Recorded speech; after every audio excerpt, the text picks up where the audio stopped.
할렐루야. 우리 에스더 성교에서 특별 헌금을 하나 앞에 올려드렸습니다. 잠깐 기도하고 말씀 듣도록 하겠습니다. 하나님 감사합니다. 저들로 하여금 하나님의 이름 앞에 엎드리게 하시고 하나님의 은혜를 사모하는 믿음을 갖고 주님 앞에 예배할 수 있도록 인도하시니 감사합니다. 이 시간에 우리의 예배를 받아 주시옵소서. 우리의 찬양을 연락하여 주옵소서. 여선교에서 아버지 주방 헌물을 구입하고자 귀한 헌금을 드렸습니다. 저들의 삶의 형편 주님께서 다 아시오매 아버지 저들이 손으로 섬기는 가정이야 또는 직장과 사역의 모든 일들에 기름진 복이 넘치게 하시고 하나님의 평강이 있게 하여 주옵소서. 저들의 섬김을 통해 저들의 가정이 화목하고 평강했으며 번성케 하여 주시옵고 저들의 헌신과 희생을 통하여 섬기는 모든 일들이 하나님께서 풍성한 은혜와 축복으로 역사해 주시옵소서. 이 시간 부족한 종이 에스더 선교 헌신 예배에 지음하여 교회 평신도 일꾼을 뽑는 기준한 제목으로 말씀을 증거하고자 합니다. 세상에서 사람을 뽑아 쓰는 기준과 하나님께서 사람을 보고 뽑는 쓰시는 기준이 어떻게 다른지 이 시간 알아서 하나님 마음에 쏙 드는 저희들이 되게 하여 주시옵고 하나님 앞에 붙들리고 하나님 앞에 택함 받아서 일평생 하나님 앞에 귀하게 쓰임받고 하나님 앞에 영광 돌리며 축복된 삶을 살아가는 저희들 되게 하여 주시옵소서. 예수님의 이름으로 기도하옵나이다. 아멘. 인사가 만사라는 말이 있지요. 모든 문제를 해결하고 성공의 길로 가는 길목에 가장 중요한 것은 바로 이 사람을 잘 세우는 것입니다. 아무리 좋은 환경을 갖춘 곳이라도 그곳에 사람이 잘못 가면 망하지요. 그러나 아무리 힘들고 어려운 상해를 할지라도 지혜롭고 성실한 사람을 세우면 모든 문제가 해결됩니다. 우리 예수님도 사람을 세우는 일에 신중하셨습니다. 교회를 세우기 위해서 성령님께서 교회 일꾼들을 세웠는데 교회에서 어떤 사람들을 일꾼으로 세워야 하는지 그 기준을 정해 주셨습니다. 오늘 말씀은 초대교회에서 평신도 일꾼을 세우게 된 배경과 그 일꾼의 선택 기준 그리고 일꾼이 해야 할 일을 말씀하고 있습니다. 교회에서 평신도 일꾼을 세우게 된 첫 번째 배경은 교회의 문제를 해결하기 위해서였습니다. 초대 예루살렘 교회는 두 종류의 성도들이 모여 있었습니다. 첫째는 원래부터 팔레스타인에 거주하는 사람들, 즉 유대에서 태어나서 계속해서 거기서 거주하면서 살고 있는 사람들을 말합니다. 이들을 가리켜 오늘 성경에는 히브리파 유대인이라고 합니다. 이스라엘 민족을 히브리인 이렇게 말하거든요. 두 번째로 유대인이지만은 그 유대 땅에 살지 않고 다른 나라에 흩어져 사는 유대인들, 이들을 헬라파 유대인들이라고 합니다. 초대 예루살렘 교회는 크게 이 두 부류의 성도들이 모여서 함께 신앙생활을 했습니다. 고등학교 학생들의 퀴즈 프로그램인 골든벨이라고 하는 프로가 있었습니다. 여기에서 질문이 하나 던져졌습니다. 그 문제가 맞히면 골든벨을 울리는 거예요. 흩어져 사는 유대인들을 뭐라고 부르는가 하는 문제였습니다. 아쉽게도 아무도 그 답을 맞추지 못했습니다. 고등학교 정도라고 하면 이 문제는 알겠지. 그러나 한 사람을 뽑는 가정이기 때문에 조금 심오한 어려운 문제를 냈던 것입니다. 아무도 맞추지 못했습니다. 그 정답은 디아스포라입니다. 디아스포라. 각 처에 흩어져 사는 사람들, 이것이 디아스포라입니다. 각 처에 흩어졌던 유대인들이 예루살렘이 성지순례를 왔다가 오순절날 성령 강림 사건을 목격한 겁니다. 그래서 마음이 뜨거워졌어요. 그러면서 하나님에 대한 은혜에 대한 소망이 막 불일들 일어났습니다. 그래서 집으로 돌아가지 않고 계속해서 예루살렘에 남게 된 사람들, 이 사람들을 가리켜서 오늘 헬라파 유대인들이라고 합니다. 그런데 이때의 교인들이 모두 가난해가지고 교회에서 구제 헌금을 나눠줬습니다. 그 땅에 원래 살던 히브리파 사람들이 원래 뭐라 그러죠? 터줏대감이라고 하죠. 이 사람들이 주로 주도권을 잡고 있었기 때문에 미국에 살다가 예루살렘에 성지순례 왔다가 교회에 그냥 머물게 된 이 헬라파 사람들은 그 구제 헌금을 받지를 못했습니다. 그런 일이 종종 일어났습니다. 이 일 때문에 바로 교회에 불만을 품은 사람들이 생겼고, 교회가 히브리파 사람들과 헬라파 사람들로 나눠지게 됐습니다. 이때 바로 이 문제를 해결하기 위해서 사도들이 그 성도들 가운데서 일꾼을 뽑아 세웠습니다. 또 한 가지 문제는 그 구제금 문제에 시달리다 보니까 사도들이 기도하고 말씀을 연구할 시간을 갖지 못했습니다. 사도들의 기도가 약해지고 말씀 전하는 일을 소홀히 할 수밖에 없게 되었습니다. 교회의 생명은 기도하는 것과 하나님 말씀을 전파하는 것인데 사도들이 그 일을 하지 못하게 되었어요. 그래서 구제에 관계된 일, 교회 재정에 관계된 일은 사도들이 일절 손을 떼고 세운 일꾼들이, 집사들이 하게 하기 위해서 일꾼을 세웠습니다. 초대교회가 일꾼을 세운 것은 구제금 분배 문제로 생긴 갈등을 해소하고 이 문제 때문에 기도하는 것과 말씀 전하는 것에 전념하지 못한 사도들의 문제를 해결하기 위함이었습니다. 일꾼을 뽑아 세운 다음 두 가지 문제가 다 해결되었습니다. 하나는 구제를 공평하게 잘해서 이 헬라파 유대인들의 불평이 사라졌습니다. 또 하나는 구제에 관한 문제를 일꾼들이 잘 맡아서 해결했기 때문에 사도들은 기도하고 말씀을 준비하고 전파하는 일에만 전념할 수 있게 되었습니다. 그런데 이 두 가지 문제만 해결하는 데 그친 것이 아니라 일꾼을 세웠더니 교회가 평안해지고 부흥의 시발점이 되었다는 것입니다. 본문 7절에 이렇게 밝히고 있잖아요. 하나님의 말씀이 점점 왕성하여 예루살렘에 있는 제자의 수가 더 심히 많아지고 허다한 제사장의 무리도 이 도에 복종하니라. 문제를 해결하려고 일꾼을 뽑아 세웠는데 문제만 해결된 것이 아니고 성도들이 더 끈끈하게 뭉치고 성도들도 늘어나는 복을 받게 되었다는 거예요. 우리 에스더 여선계 때문에 성도들이 더욱더 하나로 마음을 합하고, 아멘, 사랑으로 똘똘 뭉쳐서 교회에 부흥하는 원동력이 될 수 있기를 예수님의 이름으로 축복합니다. 할렐루야. 일꾼이 잘 세워지면 교회가 평안해지고요, 활기가 넘치게 되고 크게 부흥하는 계기가 되는 거예요. 아무나 세운다고 교회가 평안해지고 아무나 세웠다고 교회가 부흥하는 것이 아닙니다. 오늘 말씀에 그 교회를 부흥케 하고 주의 종의 마음을 기쁘게 해서 기도하고 말씀 증거하는 데 전념할 수 있게 한 그 일꾼을 뽑을 때에 그들의 자격이 등장하고 있습니다. 그들의 자격을 뭐라고 말씀하고 있냐면 성령과 지혜가 충만한 사람들이라는 거예요. 한번 따라서 합시다. 성령과 지혜가 충만한 사람.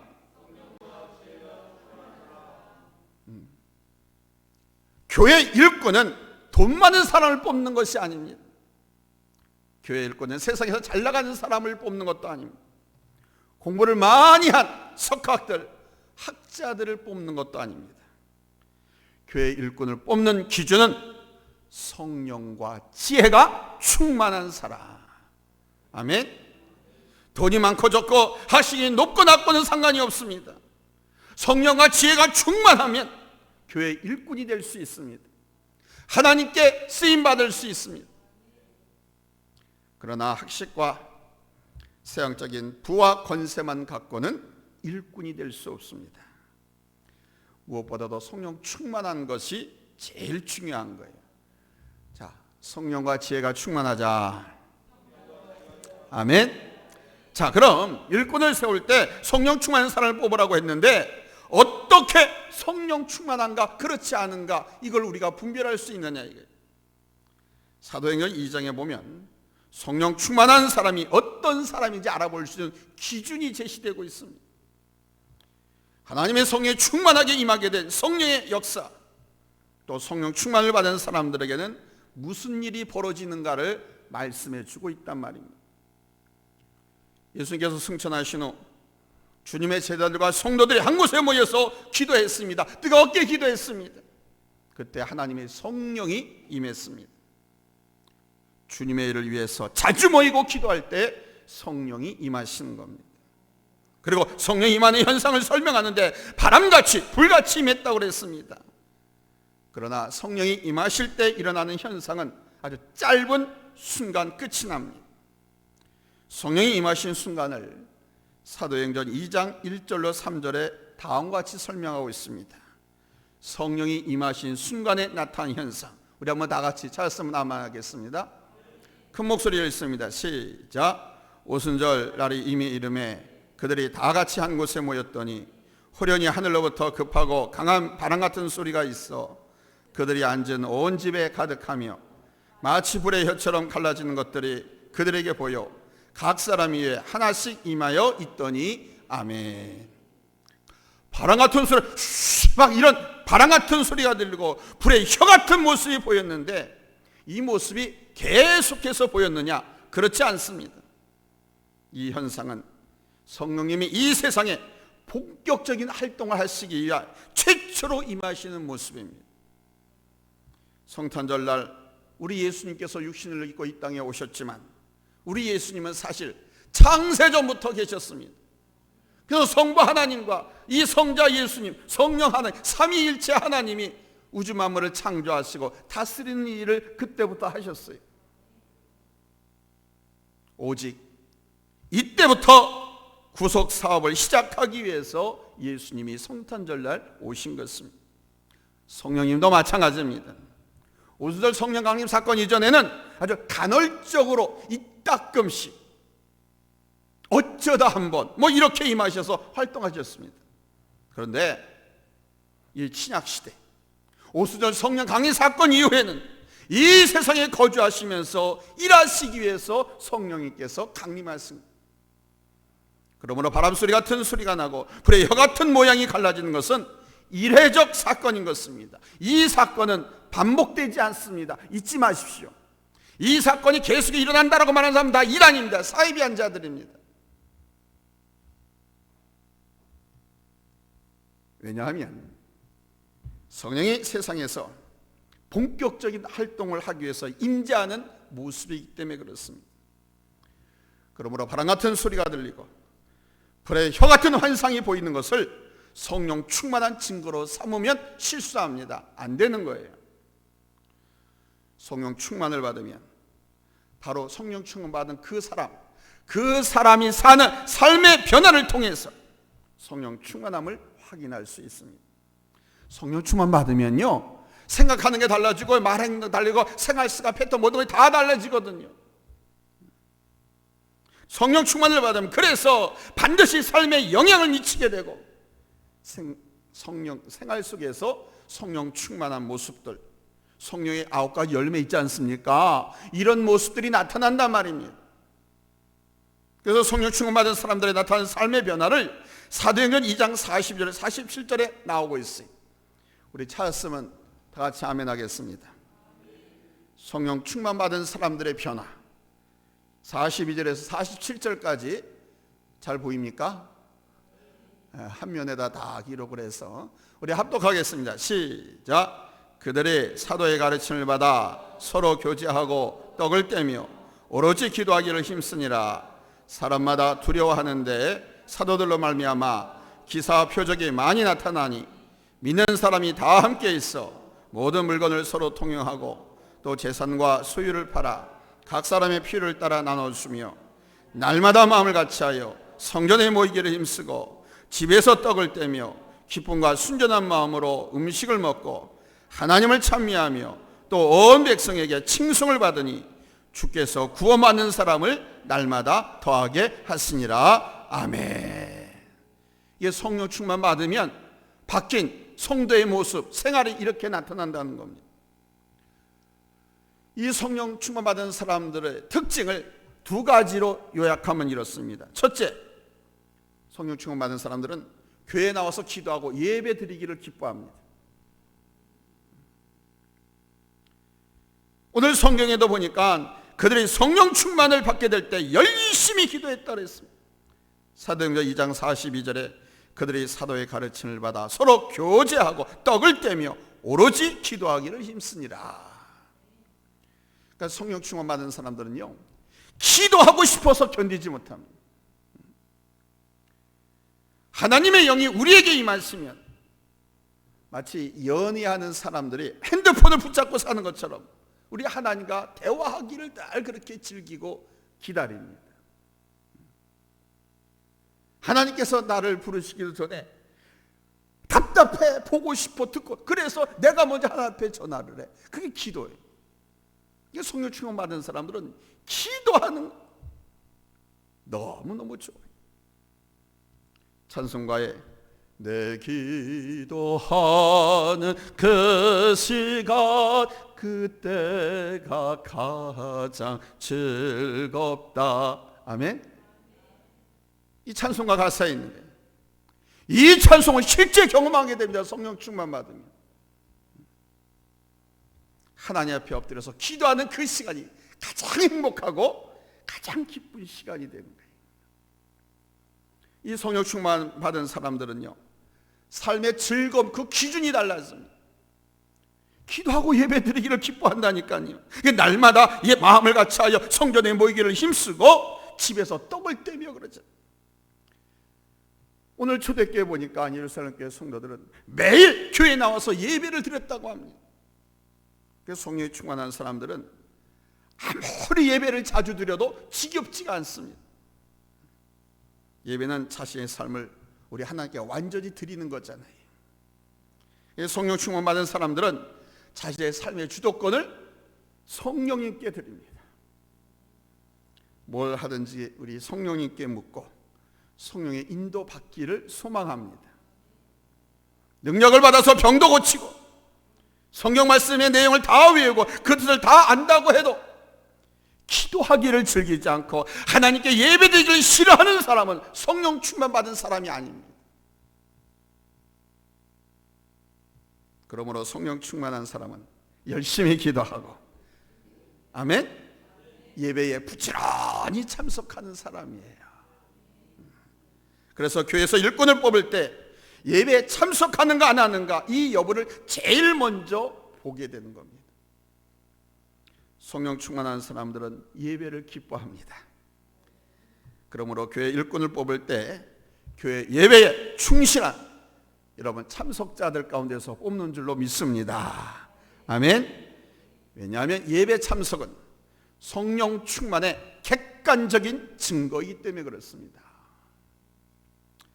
둘째로 성령 충만한 사람은 우리 주님을 위해서 사용하는 물질을 아까워하지 않습니다. 본문 44절에서 45절에 보면 믿는 사람이 다 함께 있어 모든 물건을 서로 통용하고 또 재산과 소유를 팔아서 각 사람의 필요를 따라 나눠주며 그랬습니다.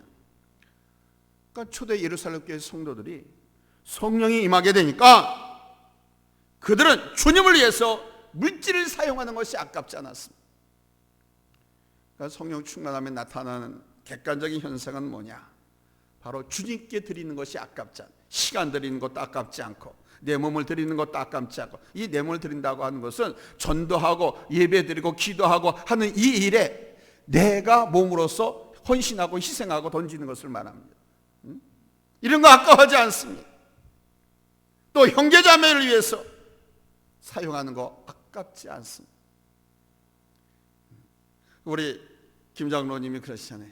우리 교회, 우리 주님 하나님 영광을 위해서 보니까 요즘 너무도 어렵고 힘들고 하다 보니까 목사님 이번에 이성미 집사님 초청 집회하는데 제가 그 비용을 내겠습니다 그러시잖아요. 아깝지 않아요. 기쁜 마음으로. 아멘. 그 마음이 성령께서 주시는 마음. 할렐루야. 할렐루야. 하나님께서 최소한 이번에 하나님께 드리는 그 예물 위에 10배 이상 축복해 주실 줄로 믿습니다. 아멘. 하나님은요 당신의 나라를 위해서 당신을 위해서 희생하고 헌신하는 거 손해보는 거 그냥 눈 감고 지나치시는 분이 아십니다. 갚아주시되 흔들어서 눌러서 차고 넘치도록 30배, 60배, 100배, 1000배, 만배로. 아멘. 그런 주인공들을 수없이 증거하고 있습니다. 성령 충만 받으면 하나님의 나라를 위해서, 교회를 위해서, 형제 자매를 위해서 사용하는 거 전혀 아까운 마음이 들지 않습니다. 더 많이 못 드리는 것이 항상 아쉽지요.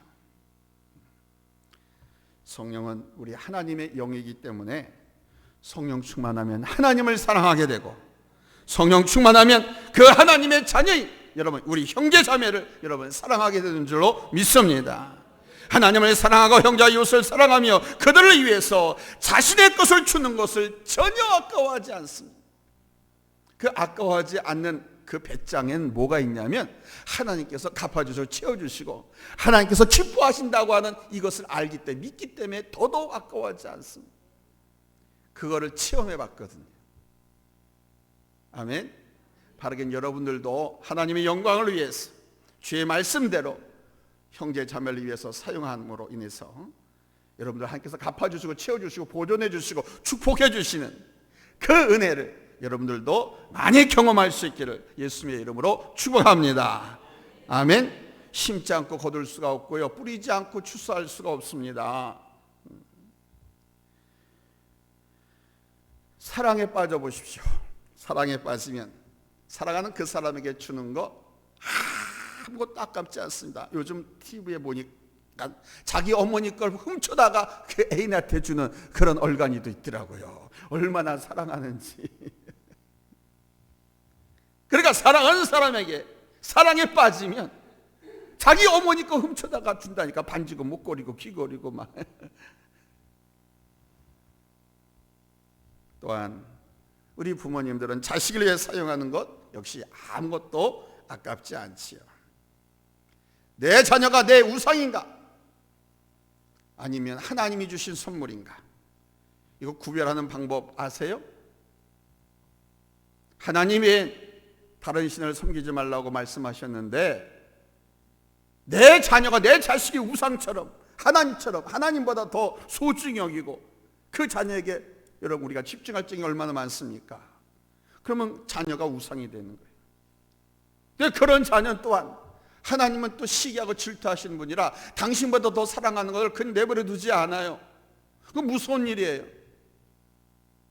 그래서 내가 내 자녀가 내 자녀인가, 하나님의 선물인가, 아니면 우상인가, 이거 어떻게 구별하느냐? 다른 거 아닙니다. 자녀를 위해서 쓰는 거 하는 것은 전혀 아까운 것이 없는데, 주님께 드리는 시간, 주님을 위해서 드리는 것이 아까운 생각이 든다면 여러분의 자녀가 하나님의 선물이 아니고 여러분의 우상이 되는 것입니다. 가끔 노예에서 다른 교회에서 이런 일이 있었다 하는 이야기를 듣습니다. 교회가 형편이 어렵고 하다 보니까 헌금을 많이 한 사람을 일꾼으로 세우고, 자기는 가난하기 때문에 일꾼으로 세움받지 못했다고 불평하는 사람을 봤습니다. 부자가 한 달에 1,000만 원을 버는데 그 양반이 11절을 50만 원 드렸다고 치고, 이 불평하는 이 사람은 100만 원을 버는데 한 달에 10만 원 11절을 들었다면 이것은 합당한 불평입니다.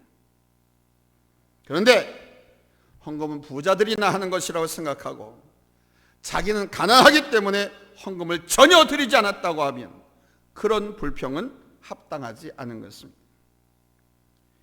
하나님은 적게 가진 사람은 적게 가진 대로, 많이 가진 사람은 많이 가진 대로 하나님 앞에 물질로 헌신할 것을 명령하고 계시기 때문입니다.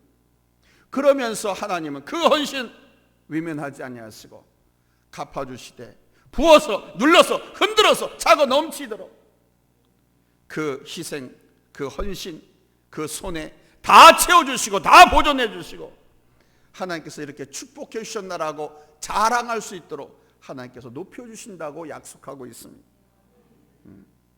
성령 충만하면요, 하나님께 드리고 이웃에게 물질 사용하는 것 전혀 아깝지 않습니다. 신기하게도 그렇게 드리고 막 나눠주고 했는데도 불구하고 이 쌀통이, 기름병이, 그들의 금고가, 창고가 비질 않습니다. 하나님께서 희한한 방법으로 다 채워주시거든요. 다른 일에 아무리 열심을 내고 성경 지식이 아무리 밝아도 하나님 앞에 인색한 사람들은 성령 충만한 사람들이 아닙니다. 그래서 교회 일꾼을 뽑을 때는 어떤 교회든지 간에 11조 생활을 강조합니다.